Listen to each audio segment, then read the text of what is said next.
Vou iniciar aqui em 2 segundos.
Olá, olá, boa tarde. Vamos chegando a começar essa pequena grande palestra.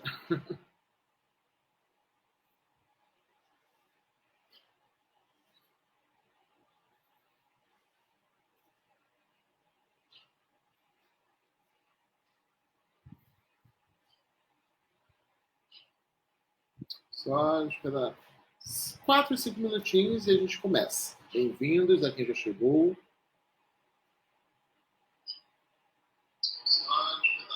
Só esperar 4, 5 minutinhos e a gente começa. Bem-vindos a quem já chegou.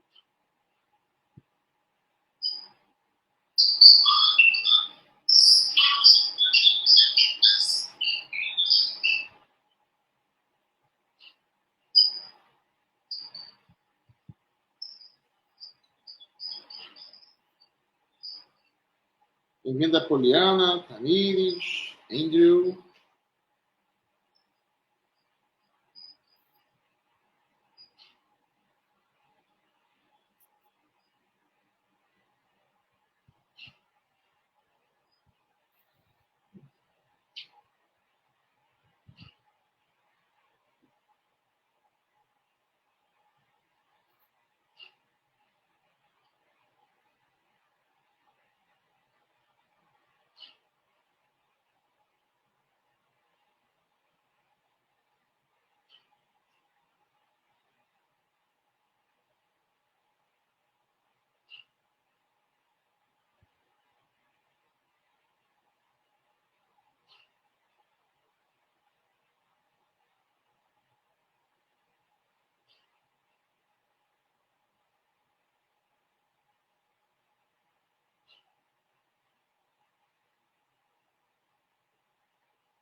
Em 2 minutinhos a gente começa. Bem-vindos a todos que chegaram até agora. Bem-vindo, Max, Vitória.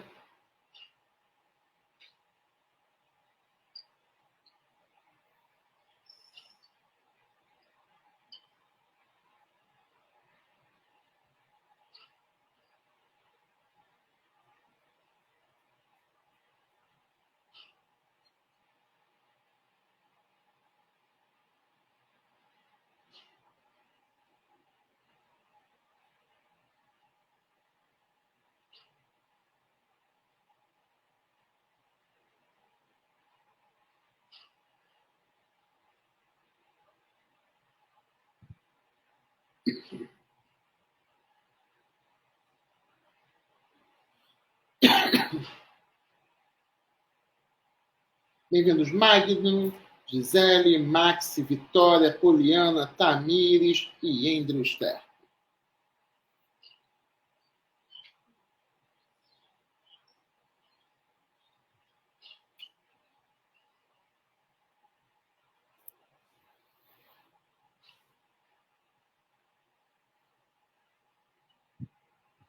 Valbert, bem-vindo também. Bruno, Elcio, Augusto, Felipe e Juliana Poiares também. Bem-vindos.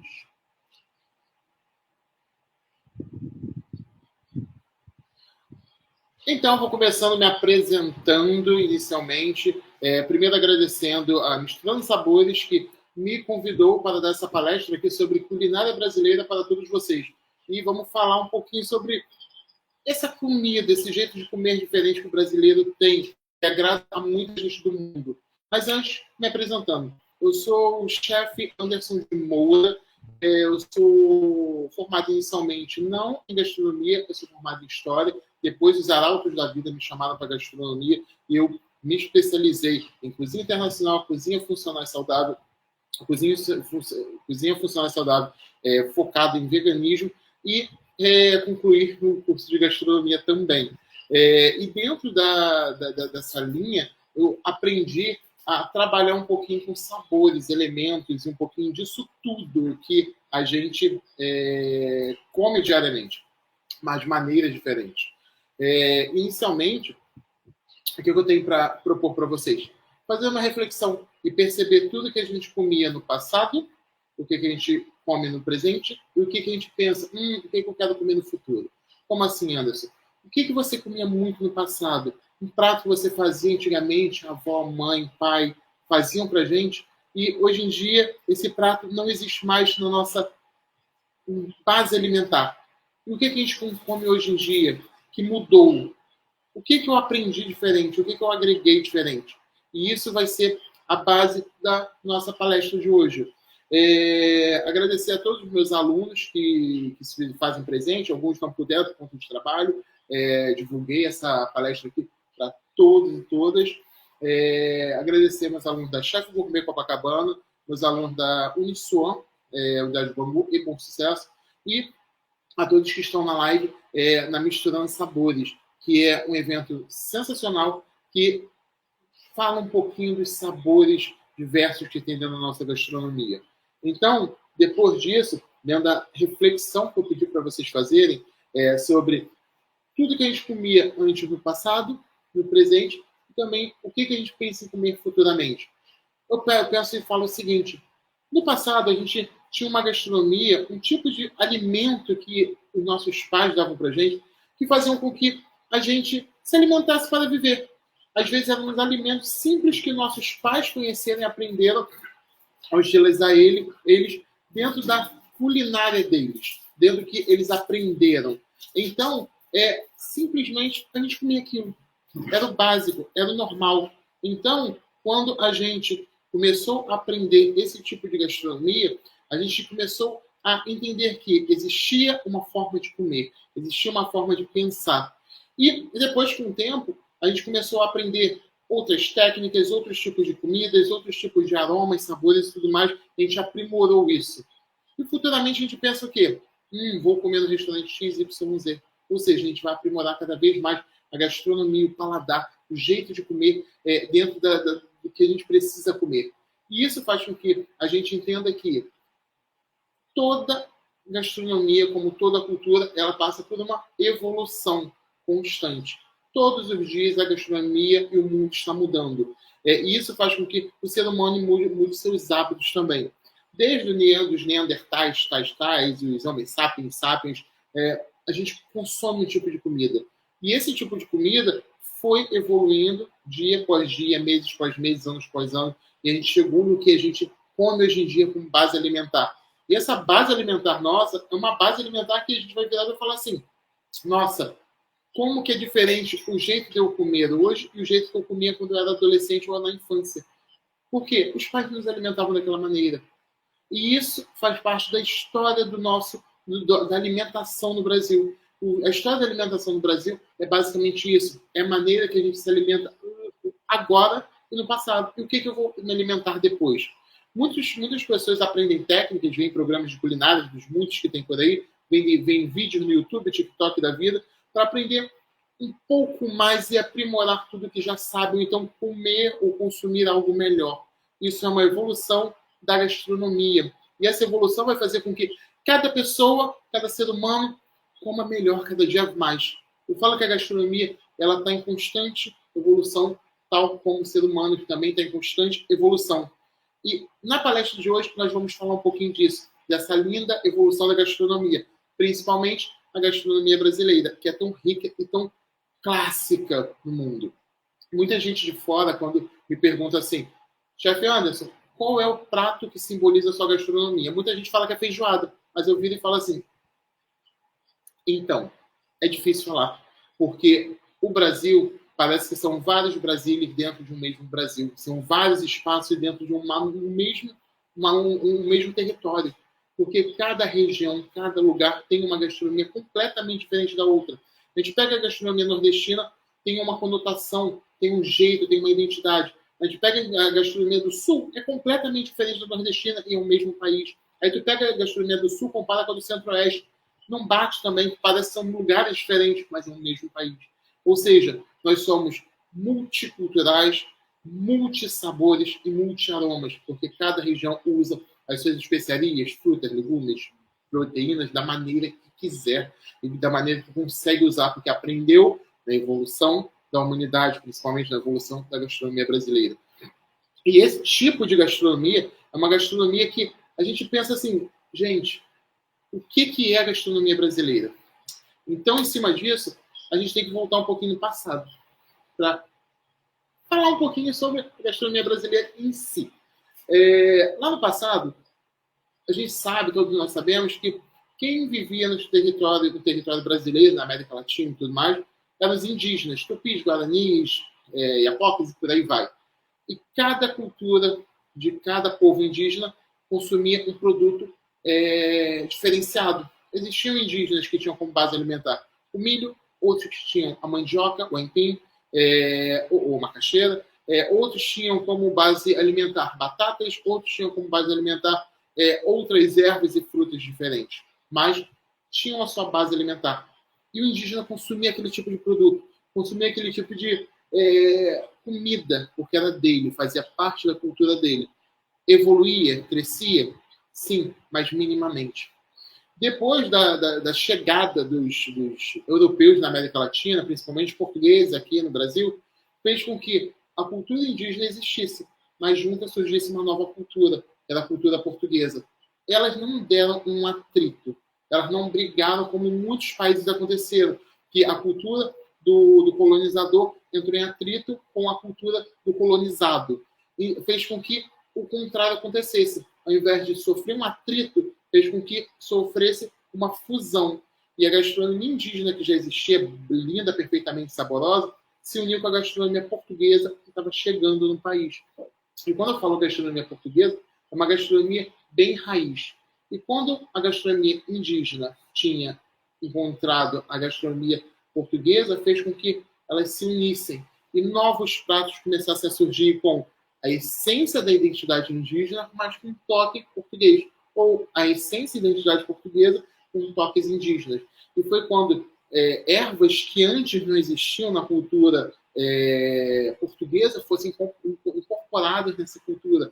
Foi quando grãos e outros tipos de produtos que não tinham na cultura indígena fossem incorporados nessa cultura. Ou seja, aconteceu nesse momento uma fusão de duas gastronomias que foram começar a se desenvolver juntas. Claro que os indígenas faziam o trabalho deles, a gastronomia deles lá, dentro da tribo deles e tudo mais, e um ou outro local incorporava os ingredientes portugueses, e o português, claro, viu que no Brasil era rico em um pouquinho de tudo, começou a colocar dentro das caravelas e levar para a Europa. E na Europa, o povo, quando viu aquela quantidade de abundância de produtos novos que não existiam na cultura deles, eles começaram a se espantar. Primeiro teve aquele atrito falando assim, gente, que diferente. Nossa, que saboroso. Nossa, que aromático. E começou a incorporar na cozinha portuguesa esse tipo de produtos que eram produtos que antes não existiam. A gente pensa em como que... imagine você estar na sua casa e está comendo uma pizza de mussarela. De repente vem alguém com uma pizza super diferente que tem massa feita com um carvão e um temperinho diferente em cima. Vai ser um diferencial. E você vai falar, vou querer provar.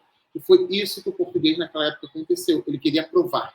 E quando ele queria provar, ele virou e falou assim: por que não dar um up a mais nessas produções? E foi quando o português começou a usar esses temperos e absorver do Brasil tudo que eles podiam. Foi quando foi muito pau-brasil para lá, para usar para fazer um pouco de tudo. Foi quando canela foi levada para lá, porque no Brasil tinha um tipo de canela, na Índia tinha outro tipo de canela. Foi quando foi algumas ervas levadas para lá, e por aí vai. E o contrário também aconteceu. Foi quando o indígena começou a jogar azeite, por exemplo, no seu alimento que os portugueses trouxeram para eles. Foi quando o brasileiro começou a jogar arroz na sua comida, que antes não tinha, e eles começaram a utilizar. Foi quando o brasileiro começou a salgar produtos para conservar esses produtos, porque antes eles não tinham essa cultura da salga. Ou seja, começaram a aprender com o português técnicas e também incorporar alimentos deles. E o indígena, quando via, não todos os indígenas, foram alguns lugares, começaram a ver esse tipo de produção, eles entenderam que essa produção era legal, era necessária, era uma produção que eles precisavam ter para poder ter um contato forte com o indígena. Toda vez que a gente pensa em fusão gastronômica, a gente pensa, teve coisas que se perdeu. Sim, itens e sabores se perderam. Não é igual na cultura mexicana, que na cultura mexicana eles mantêm os mesmos pratos desde a época da colonização e até antes disso. Aqui no Brasil, muitos itens às vezes acabam se perdendo. É como eu falei lá no início.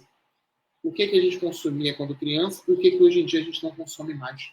Porque muda-se a nossa ideia e nosso paladar. E a gente vai evoluindo cada vez mais. Evoluindo, quando eu digo, não evoluindo em criar um novo. Às vezes a gente acaba esquecendo. Então, às vezes, para de consumir. Eu, quando criança, eu comia muito marrom glacê em lata.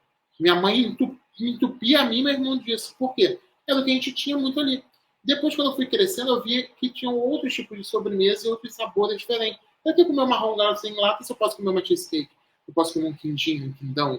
Eu posso comer um pudim, eu posso comer outros tipos de sobremesa. E foi isso que acontece na nossa vida. A gente deixa um pouquinho de lado e acaba abraçando outras coisas. Com o tempo desse indígena e português que entraram em fusão, o português, ele mesmo assim continuou fazendo colonização em outros cantos do mundo, como todos sabemos dentro da história. E essa colonização em todos os cantos do mundo fez com que o português ele entrasse em lugares que tinham também produtos muito diferenciados, principalmente na África e nas Índias. Ele entrando nas Índias, ele começou a descobrir novas especiarias, novos produtos. E, claro, ele levava para Portugal, e de Portugal, Brasil. Porque vinha de uma maneira assim mais fácil dentro das caravelas. Porque para levar um potinho com, um exemplo, cravo da Índia, é só pegar e botar no bolso e foi. E acabou isso acontecendo. O português começou a trazer das Índias muitos produtos e colocando no Brasil. E esses produtos incrementaram essa fusão entre gastronomia indígena e portuguesa. E deram tempero e deram samba melhor nessa brincadeira. Um desses produtos, quando chegou em terra nacional, aqui no Brasil, fez com que a gastronomia, principalmente a confeitaria, sofresse uma revolução gigante. E que revolução gigante foi essa que a confeitaria sofreu? Que produto era esse que chegava e entrava na confeitaria também? Era a cana-de-açúcar. Cana-de-açúcar é essa que, quando o português chegou e pegou nas Índias, ele virou e falou assim, olha, não tenho como plantar cana-de-açúcar em Portugal, porque com certeza tentativas foram feitas e viram que não deu certo. Porque não deu certo, não tinha um solo propício para isso. Mas o português tinha uma colônia aqui nas Américas que poderia ser, porque o sol era bem parecido com o das Índias. E foi quando ele trouxe um monte de cana-de-açúcar, jogou por toda a costa brasileira e viu que plantando dava. E a cana-de-açúcar foi o estopim de uma das grandes revoluções da confeitaria. Por quê? Antes tinha uma quantidade de açúcar pouca em Portugal. E essa quantidade de açúcar pouca ia para o clero e a igreja fazia super sobremesas convençais que tinham lá naquela época. E a nobreza também queria. A nobreza insistiu e colocou dentro das produções de busca por novas terras, novas produções em outras terras, como ponto inicial, o ponto primário, a busca de um lugar para se produzir a cana-de-açúcar. E foi quando chegou no Brasil e começou a se produzir muito. E qual mão de obra que foi usada naquela época? A indígena. Mas, por conta de motivos diversos, os indígenas não conseguiram ser a mão de obra necessária para trabalhar nos canaviais de açúcar. E eles ou fugiam, porque eles não gostavam, não queriam ser escravizados, ou eles não queriam trabalhar nesse tipo de ação. Trabalhar não, ser escravizado. E foi quando o indígena pegou e fugia. E o português, vendo que não conseguia uma mão de obra suficiente para poder abraçar a produção de cana-de-açúcar, pegou ele e falou, que a coisa não quer trabalhar. Então, tchau. E Portugal estava com uma colônia gigante do outro lado do Atlântico, que era a colônia nas Áfricas. E na África, ele começou por tratados diversos, escravidão, e seja os motivos diversos que aconteceram, ele começou a encher as caravelas de africanos e trouxeram os escravos africanos para o Brasil. E foi quando um novo boom da gastronomia brasileira começou a iniciar o acontecimento. Porque se antes tínhamos uma gastronomia, uma fusão de gastronomia indígena e portuguesa, agora estava vindo uma terceira, a gastronomia africana. E quando começaram os africanos começaram a chegar para trabalhar nos canaviais de açúcar, junto trouxeram produtos e elementos que não faziam parte dessas culturas, nem portuguesa e nem brasileira, e nem indígena, que agora já tinha uma gastronomia pré-brasileira. E começou a incorporar produtos novos, como o dendê, como berinjela, como alguns tipos de pimenta, principalmente como a pimenta malagueta, e tantos outros derivados que eles trouxeram nas canavelas junto com eles para plantar aqui. E aqui eles começaram a utilizar esses produtos como forma de alimentar, porque se eles lá na terra deles consumiam esses produtos. Então eles falavam, vamos levar umas sementes, vamos levar e vamos plantar lá também, vamos ver se rola. E eles começaram a plantar aqui, e novos produtos começaram a surgir. Se antes tínhamos uma cultura indígena, depois portuguesa, agora surgiu uma terceira. E 3 culturas começaram a se fundir. E agora a gente tinha uma base gastronômica com indígenas, portugueses e africanos, que se juntou para montar algo que a gente chama de base da gastronomia brasileira, que é baseada em uma gastronomia indígena, africana e portuguesa. Todas elas repletas de cultura gastronômica, todas elas com uma força, um poder de sabor, aroma e temperos. E quando todas elas se fundiram, fez com que o Brasil começasse a ter a sua base gastronômica. Claro que no decorrer da história, outros povos começaram a surgir no Brasil, como italianos, espanhóis, franceses, holandeses e tudo mais. Em cada região, e japoneses também, cada região que eles iam, eles largavam um pouco da sua cultura, como no sul do país, que tínhamos alemães, italianos, holandeses, como no centro do país, centro-oeste do país, a gente tinha uma parte inspirada nos franceses, e assim vai. Mas a base mesmo, a gente pode dizer que tem indígenas, portugueses e africanos, que modelavam a cultura brasileira. E assim surgia a gastronomia brasileira, historicamente falando. Muito da gastronomia brasileira ela foi evoluindo no decorrer do tempo. Como eu falei antes, a gente tinha uma gastronomia no passado que a gente se alimentava. Aí depois a gente começou a ter uma gastronomia no presente que a gente se alimenta agora. Qual vai ser o nosso próximo passo? Qual vai ser a nossa próxima evolução? E nossa gastronomia tem a evoluir junto com a gastronomia do mundo. Tem coisas que acontecem na França que depois chegam aqui pra gente. Mas tem coisas que a gente também prepara e tem coisas que a gente vai fazer. A gente vai fazer essa evolução acontecer aqui. E como que a gente faz essa evolução? Com novos chefes de cozinha surgindo, novos cursos de gastronomia, sejam eles mais simples aos mais tradicionais, e aos cursos universitários, que tem muitos por aí, que vão fazer com que as pessoas aprendam a gastronomia, e principalmente a gastronomia brasileira, e tenham valor desse tipo de gastronomia. Muitas pessoas falam assim, Anderson, por que você é apaixonado pela gastronomia brasileira? Eu falo que eu só me tornei apaixonado pela gastronomia brasileira a partir do momento que eu fui para fora do país. Eu percebi que lá não tinha nada que tem aqui. Tipo, catava um feijão preto para comer? Não tinha. Catava um pouco de manteiga de garrafa? Não tinha. Catava requeijão, que é tipicamente nosso? Não tinha. Catava coisas do nosso tempero fresco e não tinha. Na França, quando eu estava lá, passei lá um tempo, eu vi que lá tinha feijão preto, mas eles não usavam feijão preto. Eu vi algumas ervas que eram bem parecidas, mas não eram as nossas ervas. Ou seja, a gente dá valor quando a gente sai. Então, primeira coisa que eu digo, valorize a cultura gastronômica local, a nossa cultura gastronômica, porque a gente tem que dar valor a isso. Intervalinho rapidinho, só para um recado. Sigam a página Misturando Sabores, compartilhem essa live aqui com todos os seus amigos, familiares, parentes, e deixe chegar essa informação sobre essa nova cultura, esse novo aprendizado para todos e todas todos que vocês conheçam, porque aprender nunca é demais, a gente precisa aprender constantemente, cada aprendizado é válido na nossa vida. E isso vai ser importante para a vida de vocês ou para a vida de todos que podem vir assistir essa live depois. Essa live vai está passando ao vivo, e depois a gente consegue entender que foi necessário para a gente aprender um pouco mais. Aprender sempre é legal, aprender sempre é necessário. E eu falo para todo mundo, podem te levar tudo, mas o aprendizado e conhecimento fica aqui guardado e ninguém leva.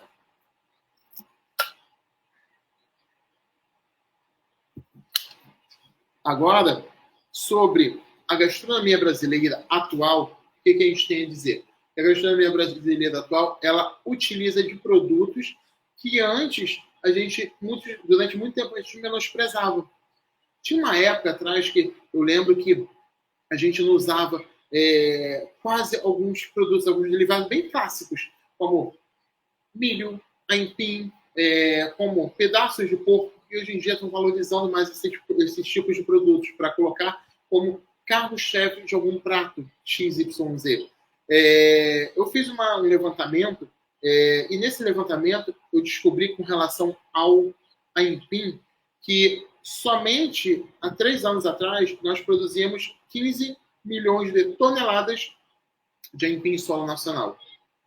Esses 15 milhões há 3 anos atrás, em 3 anos nós evoluímos e crescemos, e hoje em dia são mais de 18,2 milhões de toneladas de aipim consumido em solo nacional. Vocês estão vendo como a gente tem crescido a produção? O milho é a mesma coisa. O milho a gente produzia há 3 anos atrás 90 milhões de toneladas de milho. Esse milho, hoje em dia, em 2024, a gente produz 115 milhões de toneladas. Vocês estão vendo o crescimento do aipim do milho a nível de produção em toneladas?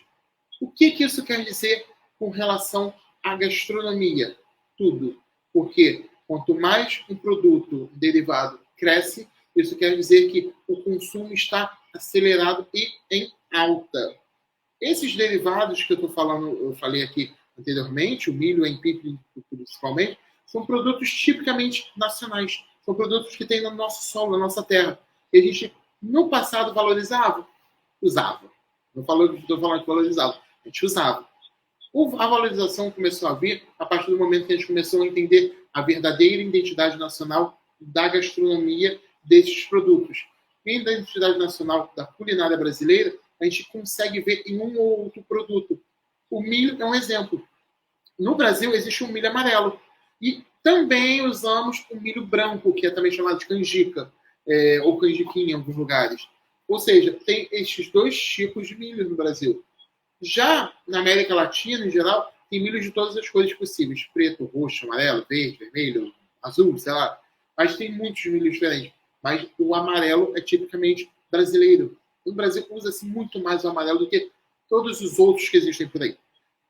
Quando a gente começa a entender que milho é uma fonte de renda, porque essas toneladas de milho que são vendidas anualmente fazem com que gere renda na lavoura, que está produzindo milho, mas atrás da lavoura também tem produtos que usam como pesticidas para matar pragas na lavoura, como grãos que foram utilizados para plantar para essa lavoura crescer, e depois essa lavoura cresceu. Tinham por trás disso tudo pessoas para plantar, que são esses grãos, são esses utilizantes, pessoas para plantar, pessoas para colher, pessoas para pegar esse produto e levar para dentro de um caminhão, pessoas para pegar do caminhão e colocar do caminhão dentro de sacas para levar para dentro de supermercados, pessoas para tirar das sacas do supermercado e levar das sacas dos supermercados e colocar dentro das gôndolas, então dentro de sacos, pacotes menores, pessoas às vezes para processar esse alimento e transformar esse alimento em farinha de milho, por exemplo, em transformar esse alimento em milharina, ou seja, em transformar em subprodutos. Pessoas para levar para um outro supermercado para poder revender. Pessoas para poder produzir, como cozinheiros, chefes de cozinha, cozinheiros e tudo mais. Ou seja, existe uma rede gigante que faz com que a gastronomia brasileira ela seja contínua e ela exista. Ela faça tem um poder de persuasão gigante. E isso faz com que a produção aumente em larga escala. O aipim também não está por menos, porque do aipim a gente consegue extrair 1 zilhão de coisas diferentes. O aipim in natura, fresco, que dá para fazer cozido, ensopado, só ele cozidinho com uma manteiguinha já é o suficiente. Ou então usar os subprodutos deles, como polvilho azedo, polvilho doce, como tapioca, como a tapioca granulada para fazer dadinhos de tapioca, por exemplo. Enfim, dá para se fazer muita coisa com aipim. E essa produção, essa tonelada de produtos que nós temos hoje em dia, elas vão ser crescentes cada dia mais, porque nossas produções estão aumentando. É o que eu falei, se há 3 anos atrás tinha uma quantidade de produtos sendo produzidos, agora já está crescendo cada dia mais. E dizem os especialistas que, pelo menos em 2030, a produção do Brasil, desses dois tipos de produtos que eu falei, o milho e o aipim, eles podem aumentar em 25%, ou seja, a produção ainda vai aumentar mais, seja pelo crescimento populacional, ou seja pela busca para se fazer receitas. Busca para se fazer uma comida boa, uma comida diferenciada do que a gente comia lá na infância, na adolescência. Uma comida diferente. Hoje, por um acaso, chegou um aluno na escola de gastronomia que eu dou aula em Copacabana, chefe gourmet, e esse aluno virou e falou assim: nossa, eu sou cozinheiro de pandemia. Eu não cozinhava nada. Na pandemia eu comecei a cozinhar. E eu gosto de aprender coisas novas, porque na infância eu aprendi a comer arroz, bife com batata frita, e depois eu descobri que uma comida japonesa era boa. Uma comida mexicana, melhor ainda. Uma comida assim, melhor ainda. E eu comecei a dar valor à cozinha brasileira. E toda vez que a gente começou, a gente estava lá conversando, ele tocava produtos que na infância dele ele comia, e depois ele teve uma evolução gradual do jeito gastronômico de se consumir os produtos. E foi quando hoje por acaso, a gente teve uma aula de cozinha baiana. E aí eu fiz acarajé, vatapá, caruru, moqueca e bobó de camarão. E ele provou e falou assim: gente, eu não sabia que acarajé era tão gostoso. Ele tinha comido, mas não tinha comido dessa maneira que eu fiz hoje. O vatapá e o caruru é a mesma coisa. E ele falou assim: como que é rico essa cultura, como que é rica esse jeito de fazer comida. E é o que eu estava falando antes. A cozinha brasileira é isso.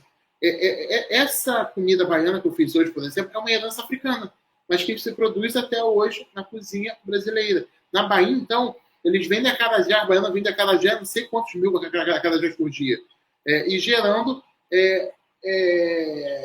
um maior número de finanças voltados para esse produto. Porque por trás do acarajé tem vários produtos para se fazer ele. De um lado tem o acarajé, que dentro dele a gente tem o feijão fradinho, a gente tem o dendê, a gente para fritar ele, a gente tem camarão seco, a gente tem cebola, ou seja, são produtos subprodutos que a gente vai usar para produção, para montar ele, mas que vai gerar uma renda para os produtores que vão fazer o feijão fradinho, o produtor da cebola, o produtor que vai lá extrair o dendê e vai macerar para transformar ele em óleo, ou seja, são várias produções que estão intercaladas para montar ele.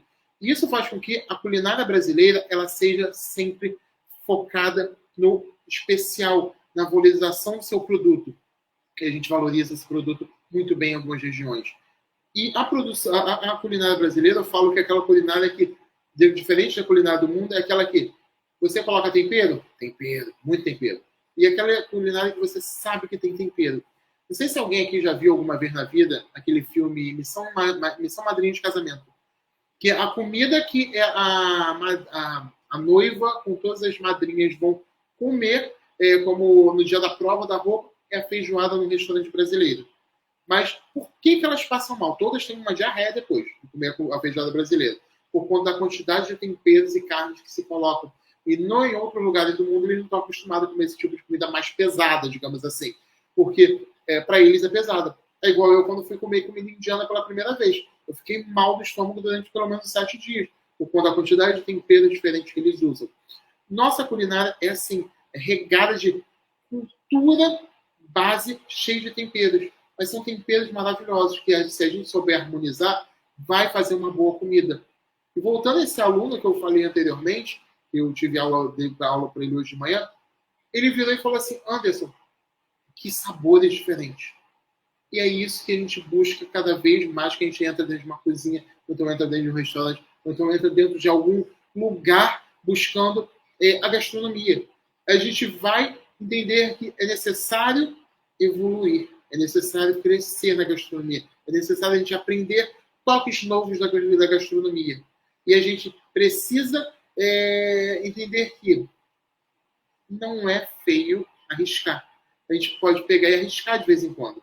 A gente pode pegar e ir num restaurante de uma cultura que você não conheça.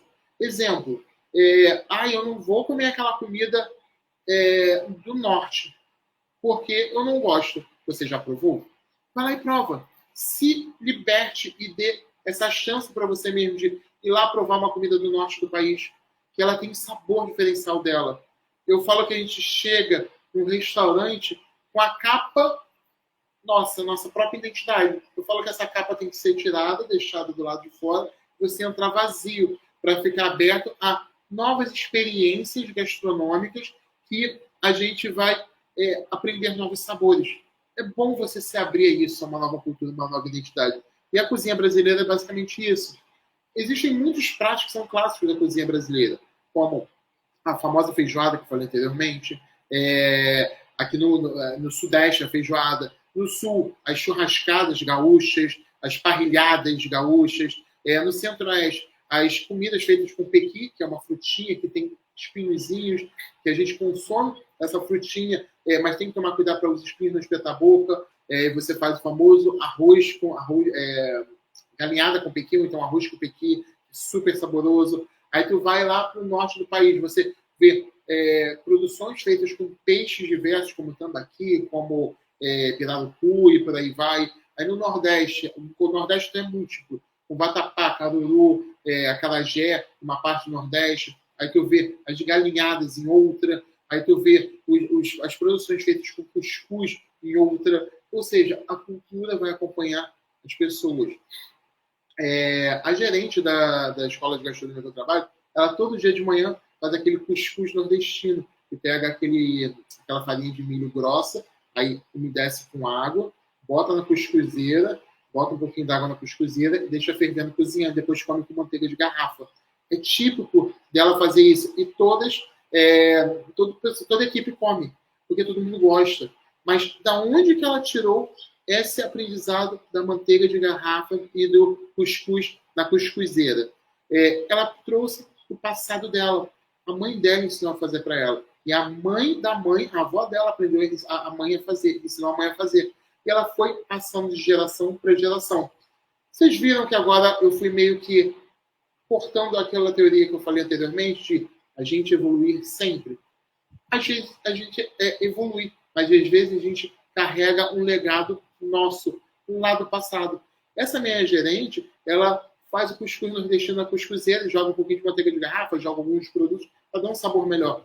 Ela aprendeu isso a fazer com a mãe dela e depois que aprendeu a fazer com a avó. Ou seja, foi passando de geração em geração. Existe tradição de produtos brasileiros, tradição de alguns pratos brasileiros. E quando a gente faz esses pratos, a gente entende que esses pratos são necessários para a gente trazer um sabor melhor, trazer um essencial. E quando a gente usa produtos, a tradição no cozinhar, isso é tão bonito que faz com que, às vezes, eu me emocione. Às vezes eu vou comer em algum determinado lugar, eu como um prato, eu falo assim, caramba, isso me lembra a minha infância. É a famosa comida afetiva, que lembra a sua infância.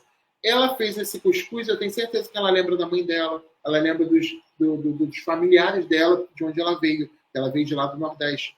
E isso vai fazer com que a gente aprenda que não precisa sempre evoluir. Às vezes a gente pode carregar uma tradição na nossa bagagem. E essa tradição, quando a gente leva na bagagem, pode se juntar, às vezes, com essa evolução.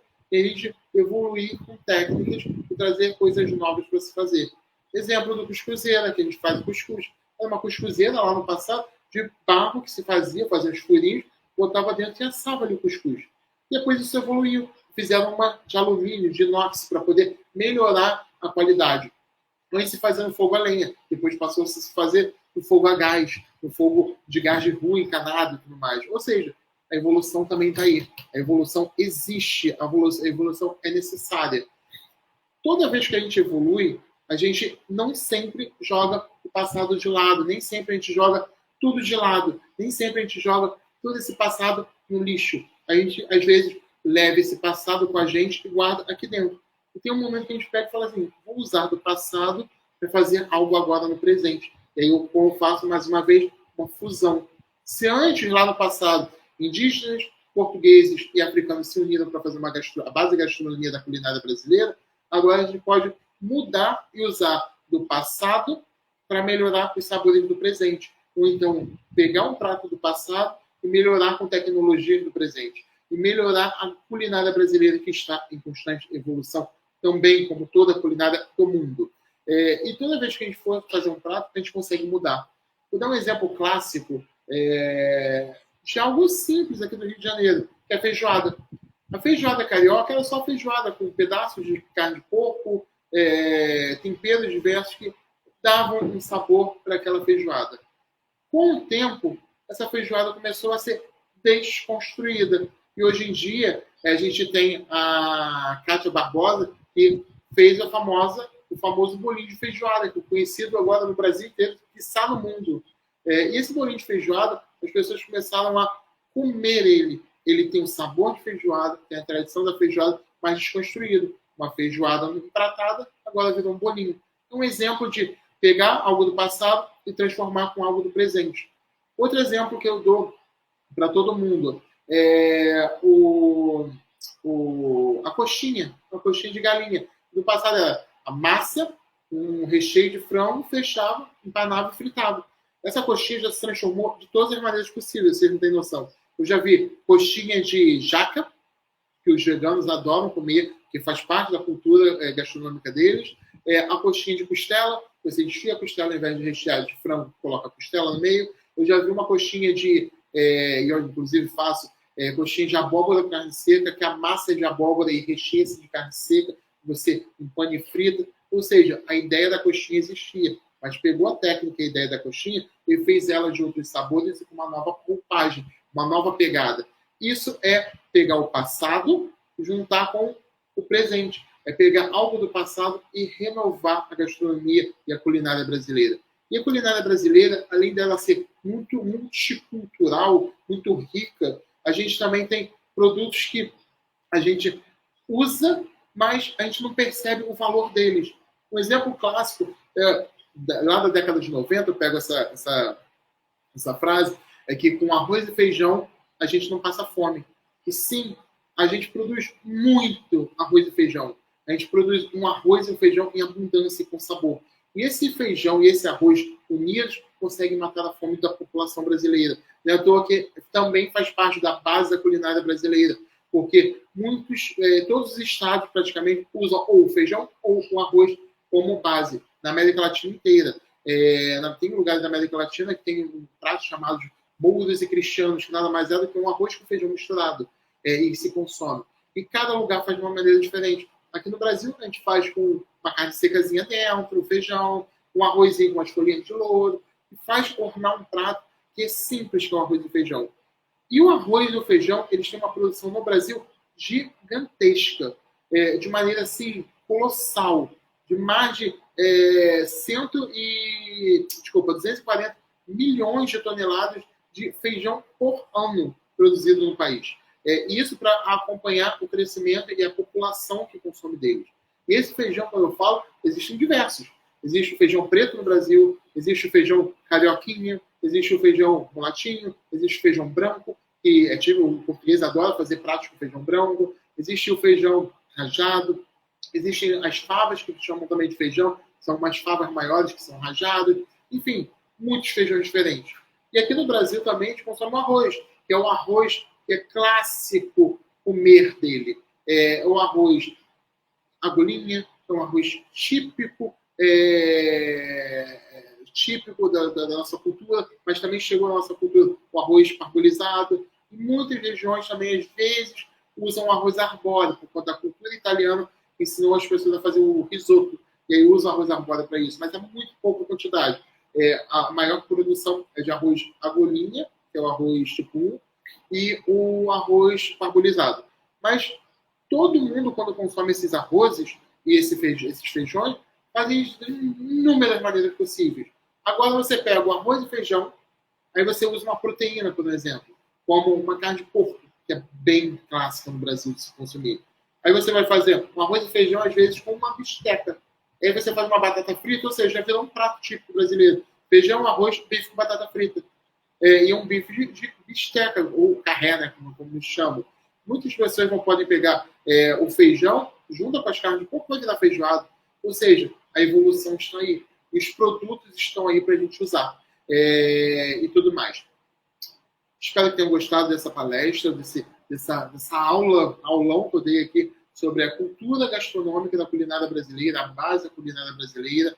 Vou pedir para vocês que, todos que estão na sala agora, compartilhem essa live aqui com todos os amigos, amigas, familiares. Tragam gente para conhecer a Misturando Sabores, que a Misturando Sabores é sensacional, você não tem noção. A programação deles está linda. E cada dia que vocês entrar no Instagram, vocês vão ver alguma coisinha diferente lá da Misturando Sabores, que vocês vão gostar bastante.